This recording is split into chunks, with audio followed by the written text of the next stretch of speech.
Here's how the new transit stations work. Riders can access the stations between the operating hours of 5 a.m. and 11:30 p.m. by walking through the street-level transit plaza gates on El Cajon Boulevard and University Avenue. Each station has 2 sets of platforms, with entrances on opposite sides of the road. Riders who wish to board northbound buses should enter the station on the north side of El Cajon Boulevard or University Avenue. Riders who wish to access southbound buses should enter the station on the south side of El Cajon Boulevard or University Avenue.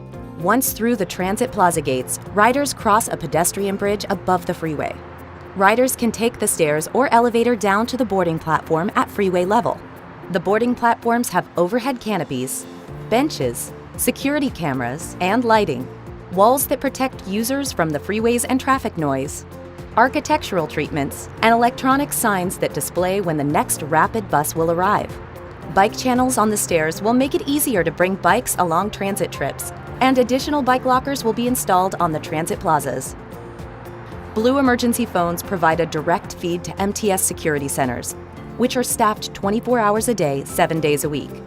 And MTS security personnel will always be on site during operating hours. Of course, in case of emergency, riders can also call 911. And remember, there is no pedestrian access between the northbound and southbound boarding platforms. If a rider is on the wrong side, they must go back up to street level, cross University Avenue or El Cajon Boulevard, and enter through the opposite transit plaza gates.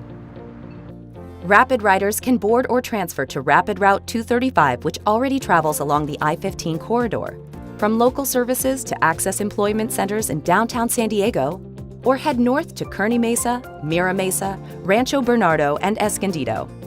Through the Rapid network, they can even connect to existing services to La Jolla and throughout Mid-City. The completion of the Mid-City Centerline project was a critical component in growing the Rapid network and a significant step for the entire San Diego transportation system.